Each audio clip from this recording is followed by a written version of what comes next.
François Hollande, bonjour. Bonjour. Bonjour. Et bienvenue sur Inter. On va parler dans un instant de ce livre qui est à la fois un livre d'histoire et un livre politique, un essai qui résonne à bien des égards avec l'actualité du pays et le paysage de la gauche contemporaine en France. Mais on va d'abord commencer par vous demander votre regard sur la séquence politique inédite que nous sommes en train de traverser.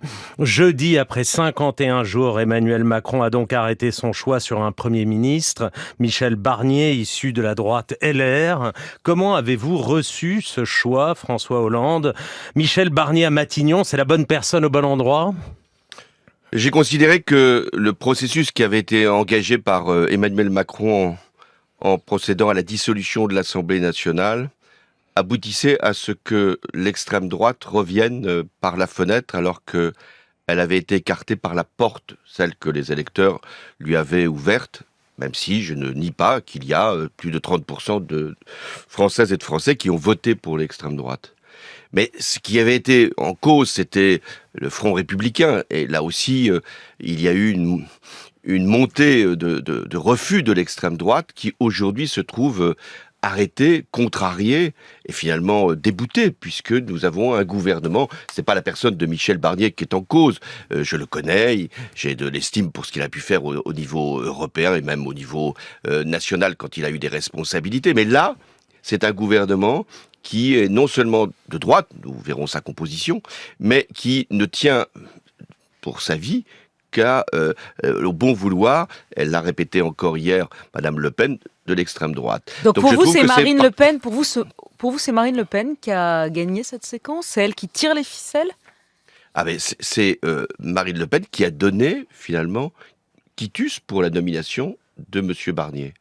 C'est-à-dire que là où je conteste aussi ce qui a été fait depuis 2 mois, c'est que comme président de la République, après cette dissolution, après ces élections, Emmanuel Macron devait d'abord tenir compte du résultat. Le résultat, c'était pas la gauche qui avait gagné. Elle n'avait pas gagné. Elle était la première force. Eh bien, il était assez logique de voir que la gauche était la première force. Il fallait donc nommer celle qui était présentée comme pouvant être Premier ministre. Vraisemblablement, l'Assemblée nationale l'aurait censuré, ce qui était annoncé.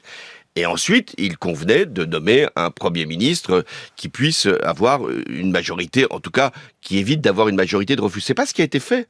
En réalité, Emmanuel Macron s'est érigé en faiseur de majorité. C'est lui qui, pendant 2 mois, ça lui a pris du temps, a écarté celui-ci, celle-là, pour chercher une solution qui, en fait, à la fin des fins, a été celle que l'extrême droite lui a présentée. C'est-à-dire, aujourd'hui, je considère que nous avons un gouvernement qui est un gouvernement de droite, soutenu par l'extrême droite, ce qui veut dire que l'extrême droite n'est pas dans la majorité, mais l'extrême droite soutient sans participation. On va en parler, mais est-ce que vous estimez qu'il y a eu trahison démocratique, qu'il y a eu dérive illibérale, coup de force, comme l'affirment les leaders de la gauche ? Dites-vous ce matin qu'Emmanuel Macron s'est assis sur les résultats de l'élection législative, qu'il a volé l'élection à la gauche, ou ça vous semble excessif ? Non, je n'emploierai pas ces mots-là. Je dirais que Emmanuel Macron n'a pas procédé comme il aurait été légitime de le faire dans une démocratie parlementaire.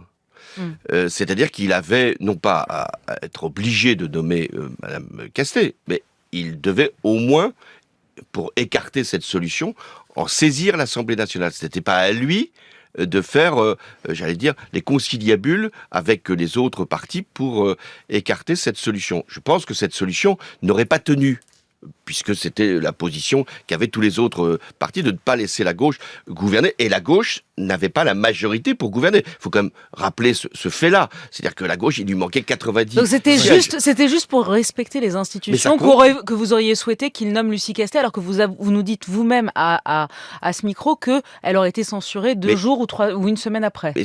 Mais c'eût été mettre chacun devant sa responsabilité. C'est pas au chef de parti de dire ce qu'il convient de faire. C'est à l'Assemblée nationale.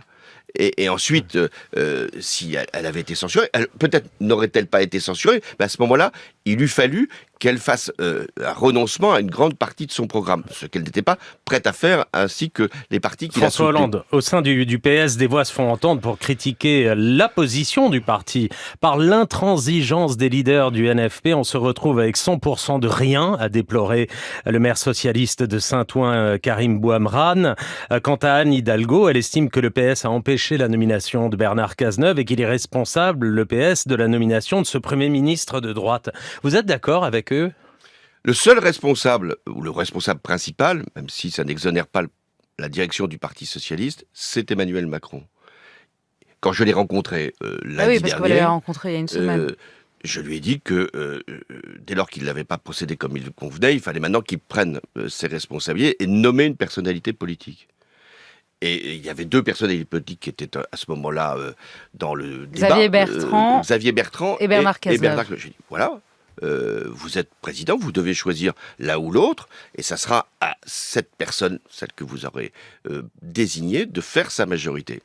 Nous apprenons à ce moment-là qu'il a même procédé à une nomination quelques jours plus tôt dans la confidence et dans l'absence de transparence pour le président du Conseil économique et social, ce qui est un peu paradoxal. Donc j'ai dit non, il faut que ce soit une personnalité politique et que cette personnalité aille chercher sa majorité. Mais il est vrai, pour répondre à la question, qu'il n'était pas, à mon avis, imaginable que le groupe socialiste, j'en fais partie maintenant, participe à une censure de Bernard Cazeneuve.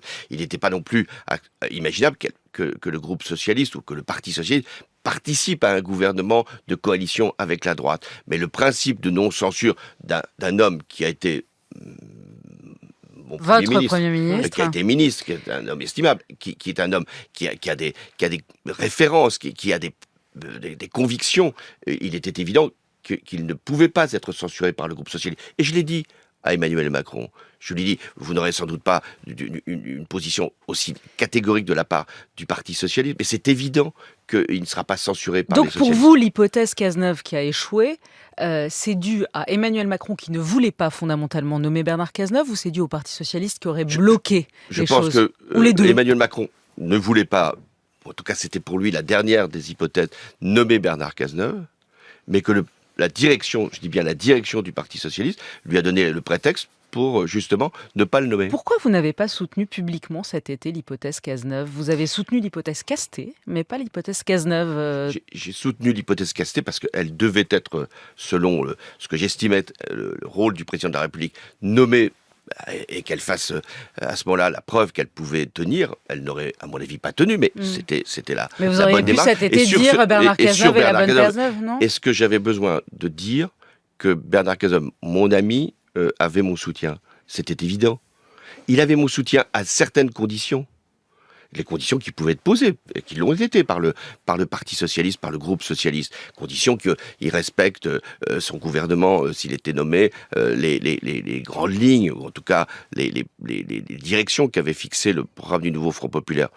Mais ça faisait partie d'une discussion. Et puis, je pense que le fait que Bernard Cazeneuve était mon ami et qu'il avait été mon Premier ministre a fait que Emmanuel Macron n'avait guère envie de le nommer. Bon. Ah ouais, vous pensez que c'est lié? Je pense qu'il y a effectivement un lien, parce que pour lui, ça signifiait sans doute le retour au cycle qui a été interrompu en 2017. Olivier Faure exclut que des socialistes puissent participer à un gouvernement Barnier.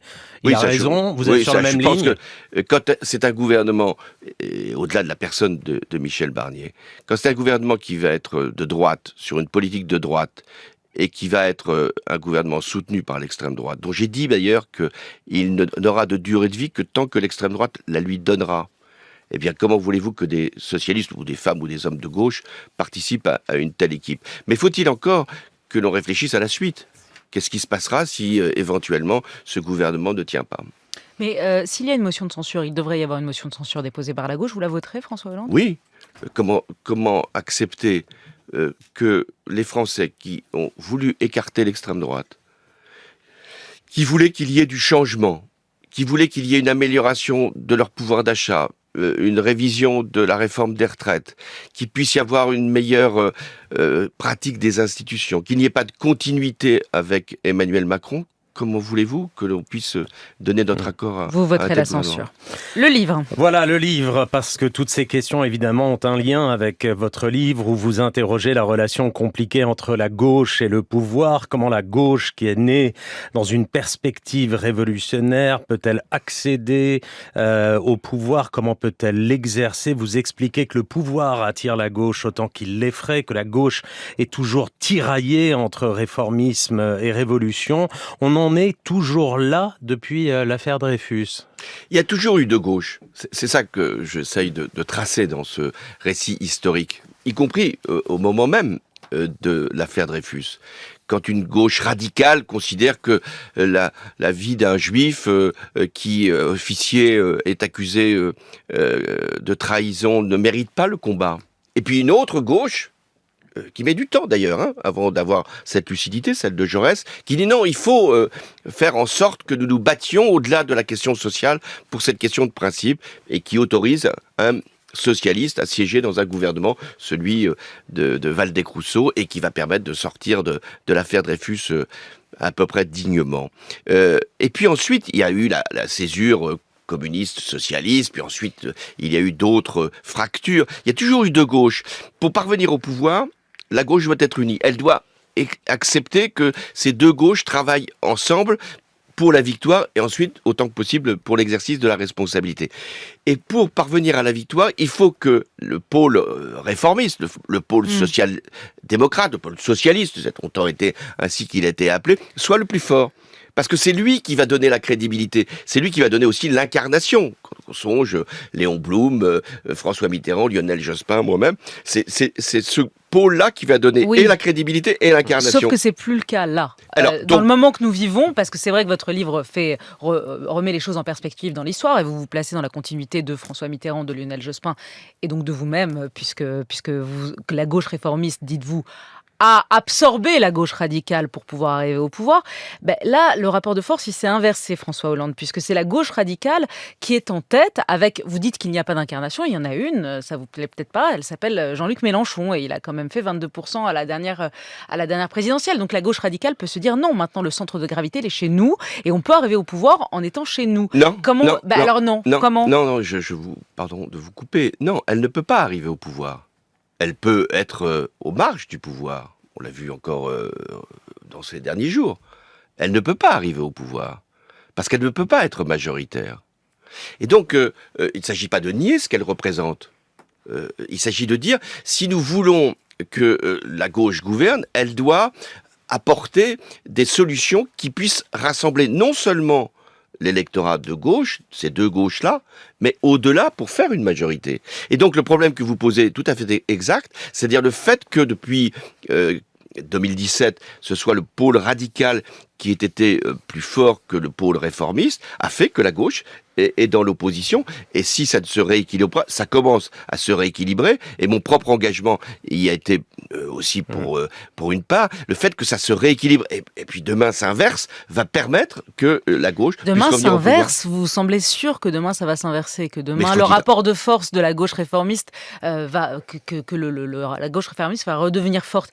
Mais quand vous entendez la jeunesse aujourd'hui, la jeunesse elle est beaucoup plus attirée par les thèses de la gauche radicale que par quand vous parlez à la jeunesse de la social-démocratie, ils savent pas ce que c'est. Ils pensent que c'est de la mollesse. Quand vous parlez de compromis, ils vont dire compromission. Mais vous savez, Léa Salamé, j'ai été jeune. Ah bon ? Oui, ça peut vous surprendre, vous voyez, vous en souriez. Eh bien, quand j'étais jeune, la gauche radicale, elle était plus forte que le pôle réformiste. Le Parti communiste, il était très fort pendant des années et des années, des décennies. Et il a fallu que François Mitterrand reconstitue le pôle socialiste avec le congrès d'Épinay 1971. Puis ensuite, j'ai été moins jeune, mais il a fallu que, après Mitterrand au pouvoir, il y ait Lionel Jospin qui reconstitue la gauche plurielle pour que le pôle réformiste puisse l'emporter. Et donc, ça s'est toujours passé comme ça. Et donc, la jeunesse, vous êtes peut-être un peu caricatural, la jeunesse est toujours poussée par une forme d'exigence, et c'est bien légitime. Souvenez-vous de ce qu'a pu être les mouvements sociaux de ces dernières années. Mais le rôle des responsables politiques, c'est de donner une traduction à l'envie même révolutionnaire d'une partie de la jeune. Mais en même temps, François Hollande, votre livre est un réquisitoire contre ce que vous appelez les faiblesses structurelles de la gauche, et vous les listez, je vais lire ça. Sa répugnance à accepter la social-démocratie, ça on vient d'en parler, son attraction mortifère pour la radicalité, sa réticence à admettre pleinement le choix européen, sa dispersion, son goût pour la controverse poussée jusqu'à l'absurde, son irénisme face à des sujets majeurs comme l'immigration ou l'insécurité, sa vision anachronique du monde ouvrier et des rapports sociaux, sans oublier sa perpétuelle mauvaise conscience qui l'empêche de revendiquer avec fierté l'œuvre accomplie.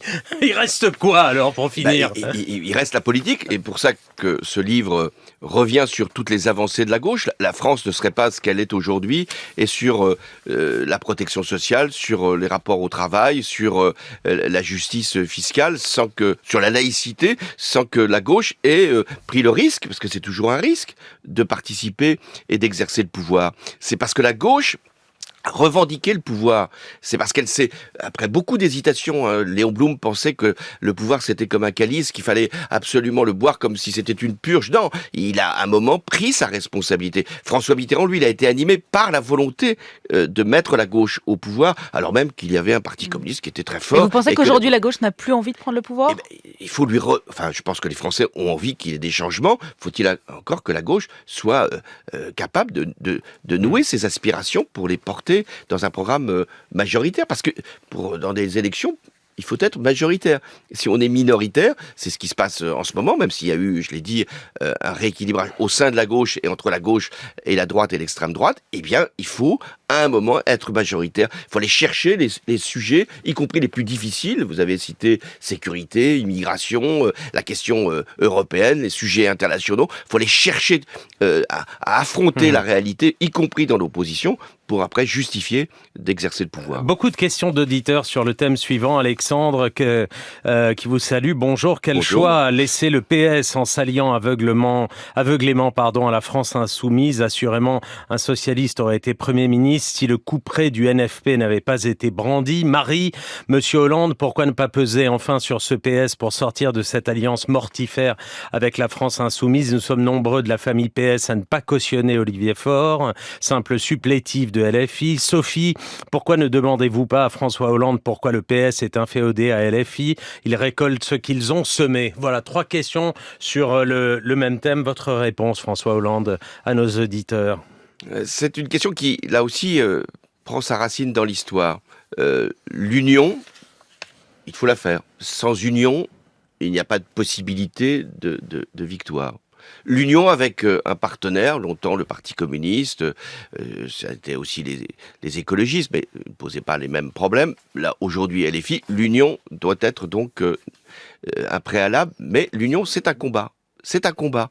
Il faut imposer l'union, y compris à LFI, et la dépasser en faisant en sorte que ce soit les socialistes qui soient les plus forts. Mais moi, je pense que si l'union a été nécessaire pour empêcher l'extrême droite, ça a été le cas pour ces élections après la dissolution, l'union ne doit pas être un corset. L'union ne doit pas être un empêchement. Pour les socialistes, ils doivent affirmer leur autonomie. Les socialistes, ils doivent affirmer une ligne, y compris par rapport à ce gouvernement. Les socialistes doivent affirmer que si ce gouvernement devait tomber, il faudrait trouver une solution. Les socialistes ne sont pas, à mon avis, inféodés à ne doivent pas être inféodés à qui que ce soit. Sinon, ce ne seront plus des socialistes. Ils l'ont été un moment. Je pense qu'ils sont en train de s'en émanciper, de s'en détacher. Par ailleurs, si c'était une solution gagnante, on pourrait dire c'est pas de chance pour les socialistes. Finalement, ils n'ont pas l'incarnation nécessaire, ils n'ont pas été capables de convaincre. C'est pas vrai. Je pense que électoralement aujourd'hui, la force socialiste est bien supérieure à ces insoumis. Par ailleurs, il faut dénoncer chaque fois que des déclarations se font de manière intempestive, il faut les dénoncer, ne pas participer à cette procédure totalement infondée et irréaliste de destituer le président de la République. Et puis enfin, ne pas attendre une élection présidentielle anticipée, essayer de faire vivre l'Assemblée telle qu'elle est pour faire avancer le progrès. Et de ce point de vue, avoir une opposition constructive. Faudra-t-il, François Hollande, des candidats NFP aux prochaines échéances électorales, aux législatives, aux municipales ? Est-ce que c'est le ticket gagnant pour les prochaines municipales ? C'est en tout cas ce que pensent beaucoup à gauche. Non. Ah bon? Dans beaucoup de villes de France, il y a des socialistes, sans doute avec des alliés, communistes ou écologistes, qui ne prendront pas des candidats LFI. Parce qu'ils ne sont pas d'accord sur le programme local. Deuxièmement, s'il doit y avoir une élection présidentielle anticipée, puisque c'est en fait la stratégie de Jean-Luc Mélenchon, bloquer pour aller vers une impasse et procéder à une élection présidentielle anticipée, qui doit nous contraindre de ne pas avoir de candidats dans cette élection et de prétendre nous-mêmes à porter les aspirations du pays. S'il doit y avoir des élections législatives anticipées dans un an, c'est possible, eh bien l'union sera peut-être nécessaire, sauf s'il y a un changement de mode de scrutin. Vous vous représenterez sous l'étiquette NFP? Je ne sais pas ce que je fais à ce moment-là. Je me suis pas présenté sous l'étiquette LFI, je me suis présenté NFP, NFP socialisme pour dans le cadre du nouveau Front populaire. Mais je pense que l'union sera nécessaire compte tenu du mode de scrutin. Mais là aussi, avec un rééquilibrage des circonscriptions. Tout à l'heure, on parlait de ce qu'avait été la NUPES par rapport au nouveau Front populaire. La NUPES, c'était 70 circonscriptions données au Parti socialiste. Mais c'était inacceptable. Il y en a eu un peu plus, 170, mais il faut le revendiquer le maximum. Chaque fois qu'un candidat socialiste se présente au nom de l'Union, il a plus de chances qu'un candidat LFI. Michel Barnier, pour ses premières urgences, déclare vouloir ouvrir le débat pour une amélioration de la réforme des retraites. Est-ce que ça va dans le bon sens? Et la réduction du déficit vous paraît-elle devoir être une priorité absolue du prochain gouvernement? Sur la réforme des retraites, je pense que ça a été une des clés de la nomination de M. Barnier. C'est-à-dire, en fait, Emmanuel Macron ne voulait pas changer sa réforme. Vous parliez d'autres hypothèses, Bernard Cazeneuve ou même Xavier Bertrand étaient sur une position, disons, plus exigeante. Nous verrons bien ce que proposera M. Barnier, mais il est à penser que, sauf s'il veut répondre à tel ou tel groupe de l'opposition, qu'il n'ira pas très loin. Deuxièmement, sur le déficit, oui, il faut réduire le déficit. Moi, quand j'étais président, j'ai réduit les déficits. Ce qui est grave, c'est qu'ils se sont considérablement amplifiés depuis 2017. Mais il y a deux manières de répondre à cette question. Où on fait des augmentations d'impôts sur les plus modestes, on réduit les dépenses publiques qui peuvent affecter la vie quotidienne des Français, ou on fait un effort de justice fiscale tout en faisant des économies là où elles sont nécessaires. Et donc ça devait être aussi le grand enjeu. Et ça sera le grand enjeu, parce que qu'est-ce qui est le prochain rendez-vous parlementaire et politique? C'est le budget. Oui. Et donc, si le Rassemblement national laisse passer ce budget, alors qu'on peut penser que ce budget va aggraver encore les conditions d'existence du plus grand nombre et va sûrement amplifier les injustices fiscales, je le dis ici, le Rassemblement national aujourd'hui est responsable de la politique qui va être menée dans notre pays. Et une dernière question, Michel Barnier s'était également dit prêt à aller vers la proportionnelle, vous êtes pour? Je suis pour la proportionnelle. Pas pour simplement répondre à une question immédiate qui serait la difficulté de trouver une majorité. J'ai longtemps été réservé par rapport à ce mode de scrutin. Je pense qu'il est nécessaire aujourd'hui pour que précisément demain, si nous devons être dans une circonstance analogue, des coalitions soient possibles. François Hollande, merci. Le défi de gouverner la gauche et le pouvoir de l'affaire Dreyfus jusqu'à nos jours est publié chez Perrin. Merci encore d'avoir été à notre micro ce matin.